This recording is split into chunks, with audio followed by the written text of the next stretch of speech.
Good morning.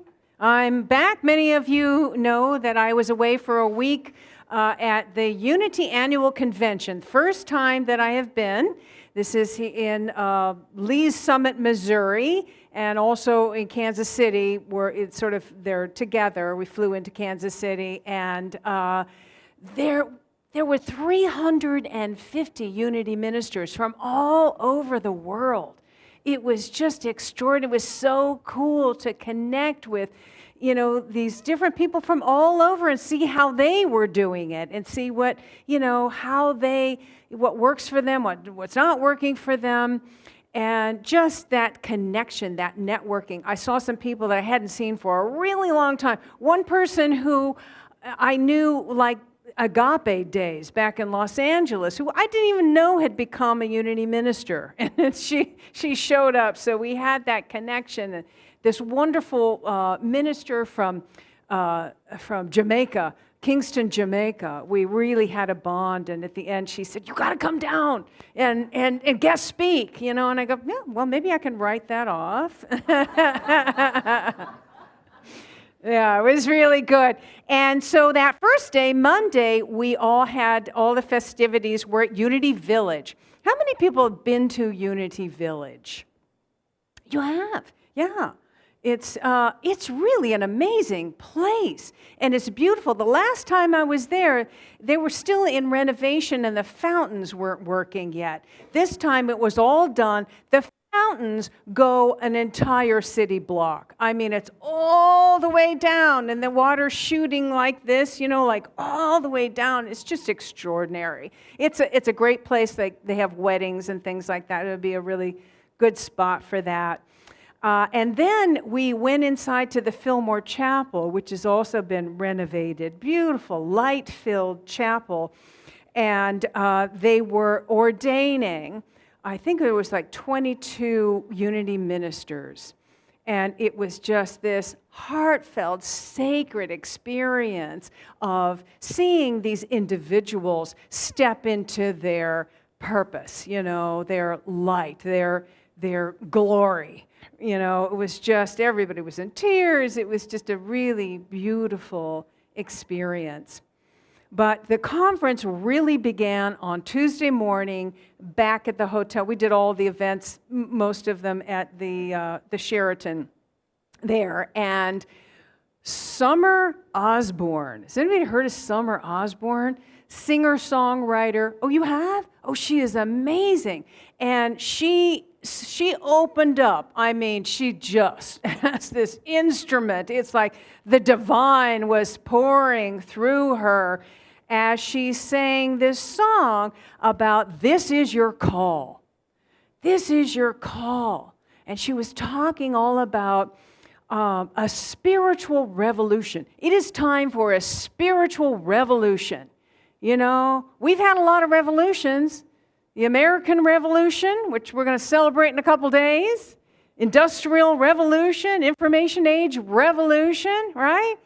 Time for a spiritual revolution. So many things has moved and morphed and evolved and changed, but traditional religion pretty much has remained the same. So it's time to shake things up. It's time to move into an expanded consciousness because, people are leaving traditional churches in droves. According to the Pew Research, 40% in the last 20 years have left because, things are just, and I don't want to be totally unfair. Some churches are, getting, a little more liberal, but for the most part, it's the same dogma. It's the same old idea of God outside of us, of we're miserable sinners and we have to repent and, that Jesus is our Savior, right? It's this old idea. Jesus, the Southern Baptists just had their convention and they kicked out any churches where women were leading it. Because, what year is it? Because, of course, women can't be ministers. I mean, it's just extraordinary. And so it's an opportunity to rethink, to reimagine what a spiritual community can be, right? So we've got unity. And here's the thing. Too many people think that there's only two choices. I either have to buy into this old idea that really doesn't resonate with me, or I have nothing. And a lot of people who do leave, there's a void. There's a hole because we all yearn for to be connected to something greater than ourselves, a spiritual source. We all yearn to be in community with other people who are experiencing the same thing. That is a deep need of human beings. So if you're thinking this is my only two choices, so what's missing? Unity is that alternative, or new thought. Not just unity, but any kind of new thought is that alternative. But too many people don't know about it, right? Why is that? New thought is it's a revolution in our spiritual understanding. It's one that's inclusive, that's accepting, that's compassionate, where we know our oneness with others. We practice oneness with everyone, not just people who look like us and, talk like us and think like us, but everyone. We think inclusively. We think expansively.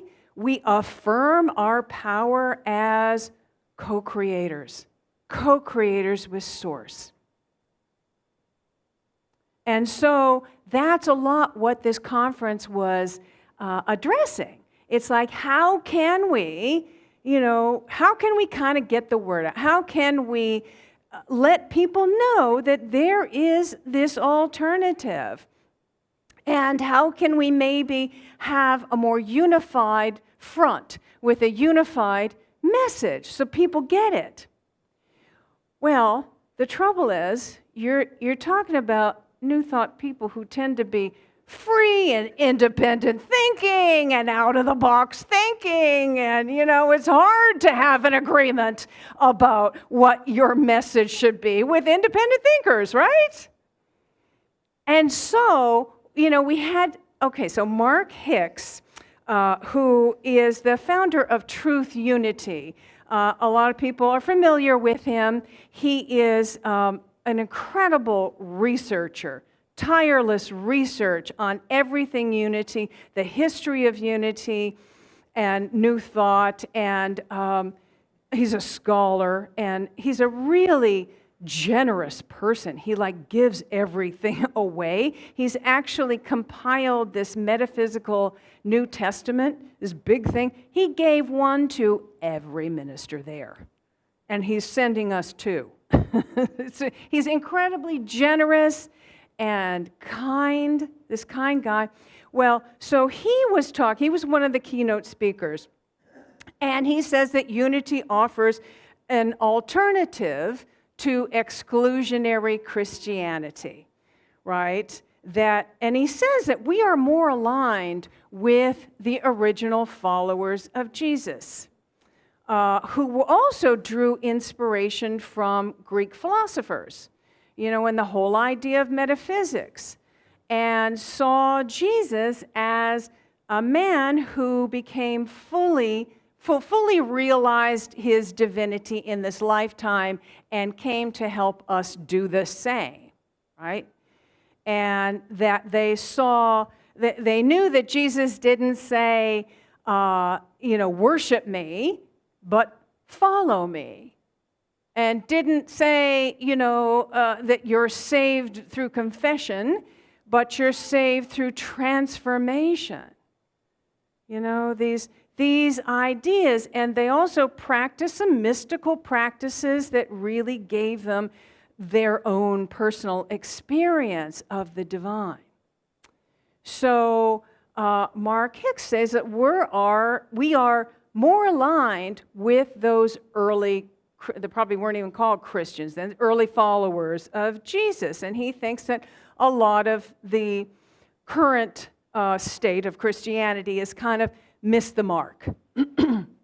But that we can reclaim this original thing and call ourselves metaphysical Christians or metaphysical Christianity. So he is promoting that unity call itself metaphysical Christianity. Well, let me tell you, that got a lot of blowback. People were lining up to the mic in the question. I mean, they were lining up all the way down the aisle to say things like, well, you sure we want to be associated with Christianity. And, there's a lot of LGBTQ people in our movement who are ministers, who are leaders. And they're saying things like, well, good for you, white cisgender male, but you don't know how I've been hurt by Christianity that has rejected me, that has hurt me. And a lot of people came up and said, you don't know how I have been hurt with this message that you're a miserable sinner that has been shoved down my throat from day one.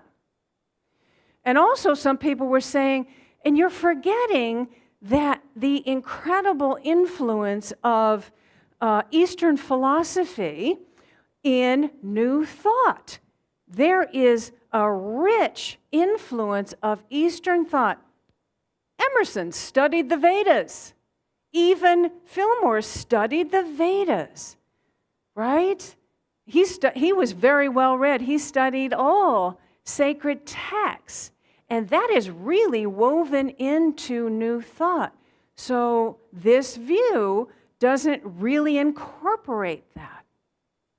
So again, he is this incredible researcher and compiler of all this wonderful information and a really generous, wonderful guy. But I got to tell you, I don't think this idea is going to fly. I really don't.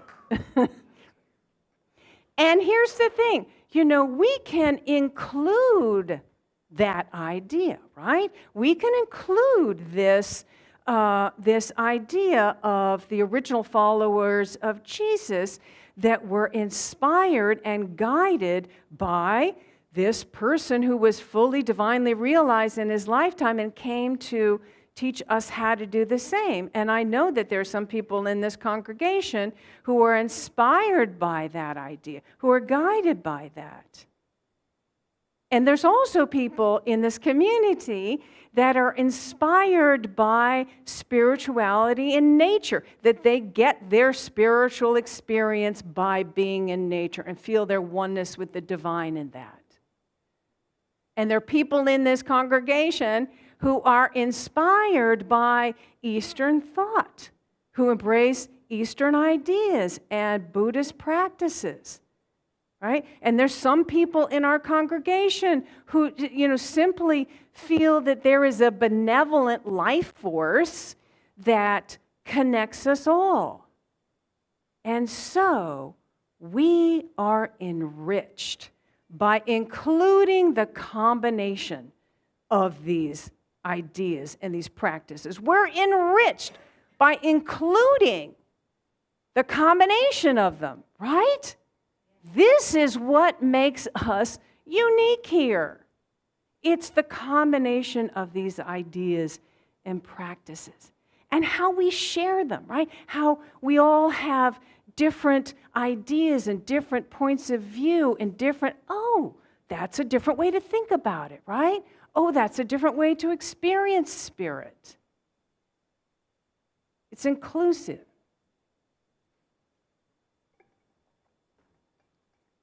And so, that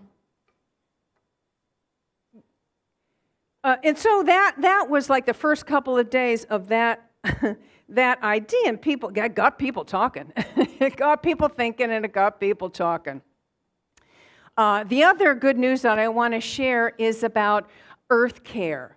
There was a really big breakout session. You get to choose which one. That was really well attended. And they did this very creative thing with the 12 powers. They connected the 12 powers with earth care. And the person who created this was so inventive. She was so imaginative. She had these 12 centers that you could go up, and it was interactive, which was great, because I tell you, there was a lot of sitting on your butt and listening to people talk for hours. So whenever there was an opportunity to get up and interact, like that was a good thing.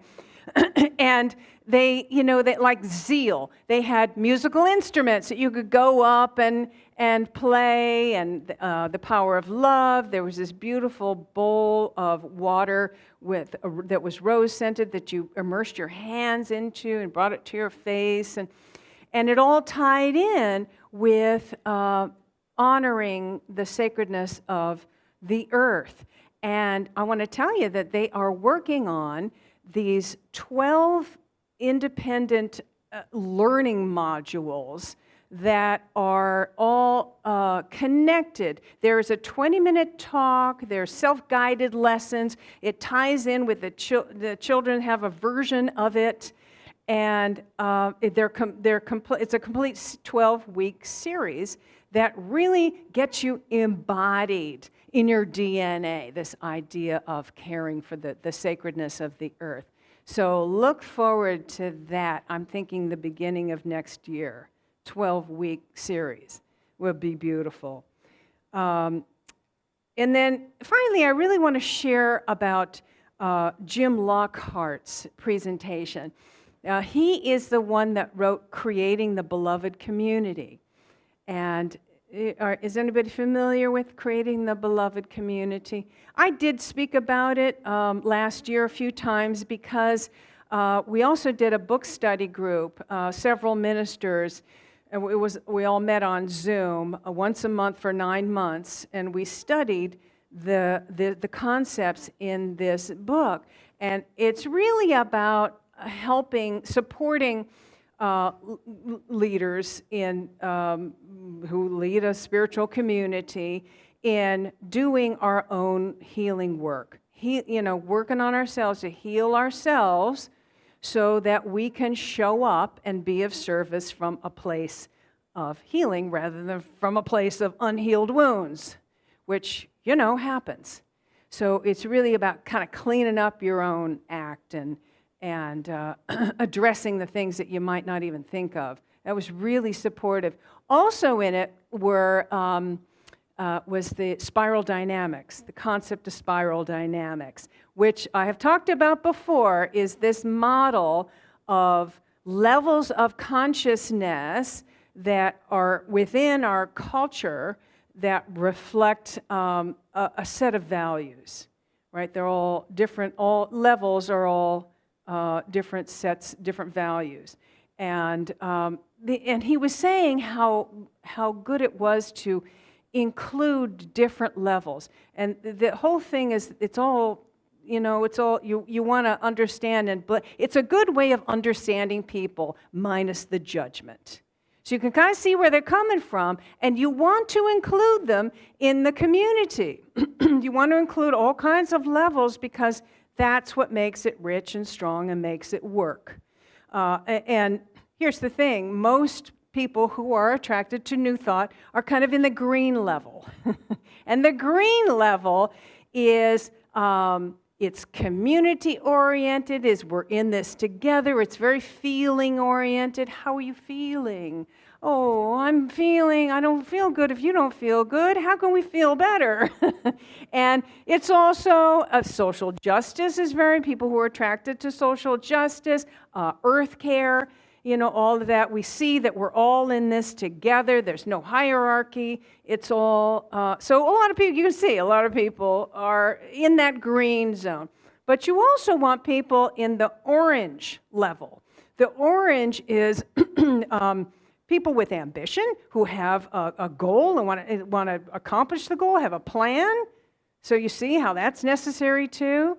The blue level is policies and procedures, following the rules, establishing dotting I's and crossing T's. So you want all of these levels within a community. And it really helps you go, oh, yeah, that's level. include, so inclusive. Include, transcend and include, they keep saying. So so this is Jim Lockhart, and the CEO of Unity Worldwide Ministries, who is Shad Groverland.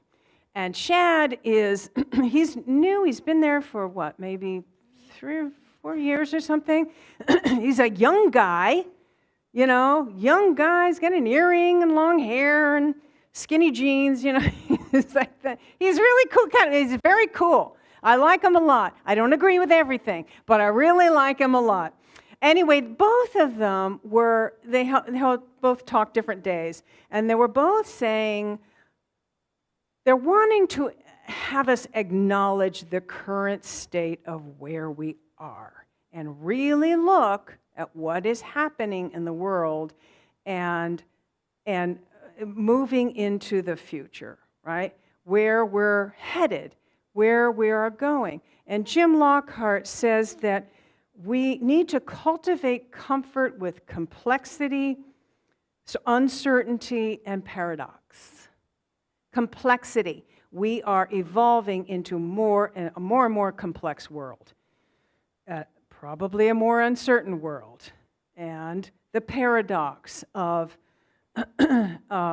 both and rather than either or. Both and. So we want to be comfortable with all of those concepts.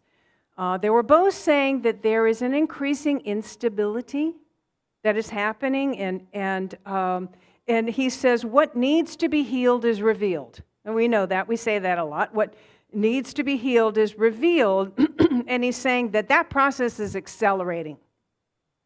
It's accelerating, and you can see it all around us. Climate change is accelerating.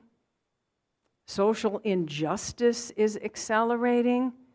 Rates of loneliness. The Surgeon General has there's a warning now of the epidemic of loneliness. It's a real thing. And the influence of social media on preteens and teens and the rates of depression and disconnection, all of that is increasing. It's increasing. And so Lockhart calls it a luminal time. A luminal time, which means we're in this transitional time, or the initial stages of a process.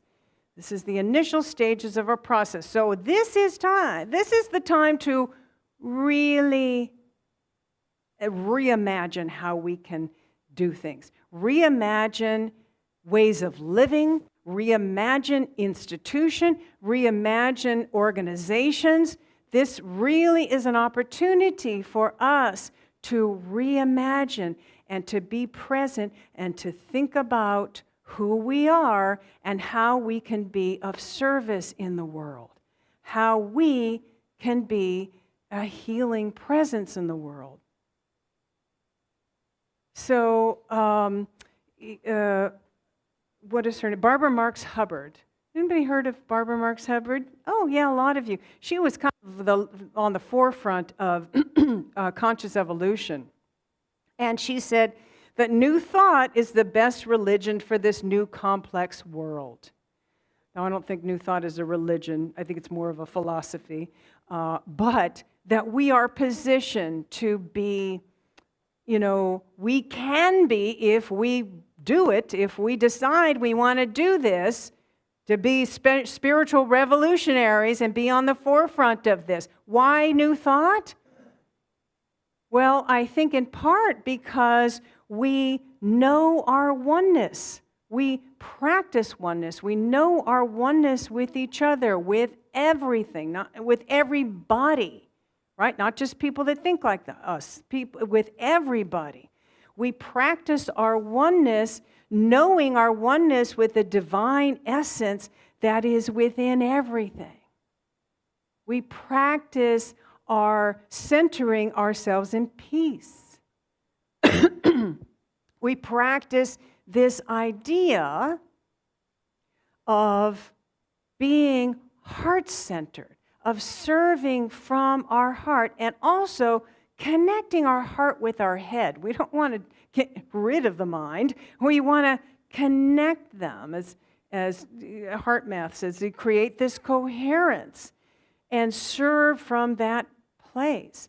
We cultivate the mystical experience, that personal, direct experience of the divine, which awakens insight within us so that we really get, from the core of our being, this connection with the divine whole. Also, we are possibility thinkers. We're possibility thinkers. We focus on solutions. We don't get mired in the limitation and we can't and you don't know, I can't do this. No, we're possibility thinkers. We look at the possibilities, the solutions, right? And again, we have activated that power within us as co-creators with the source. So we are, we have this as our foundation, a solid, positive foundation from which to be a healing presence in the world. That's what we want, right? And we know that, there's challenging times ahead, right? That's why we want to challenge, that's why we want to channel our spiritual warrior, right? We can channel that spiritual warrior. And we draw upon the strengths from each other. We draw upon our spiritual community. You can't do this alone. We draw upon our spiritual community. We do it together. This is our call. This is our call to be spiritual warriors, to be heart-centered spiritual revolutionaries. Right? Yes? You ready? Yes. Okay. So there was a practice, sort of an affirmation with body movements that I'd love to share with you that somebody shared there, which was really beautiful, and I think it just embodies this whole sense. And it goes like this. I'll do it first, and then we'll do it together. This, if you do yoga, it's Anjali Mudra, right? And yeah, you can practice with me. God is, I am, and you cross on both sides, and then you tap your forehead and say, I am committed to, I live in love and gratitude. And love and gratitude. So again, God is, I am, watch your neighbor. I live in love and gratitude. One more time. God is, I am, I live in love and gratitude. Take a breath. Allow that to enter your being. That's it. Yes, spiritual warriors. Namaste.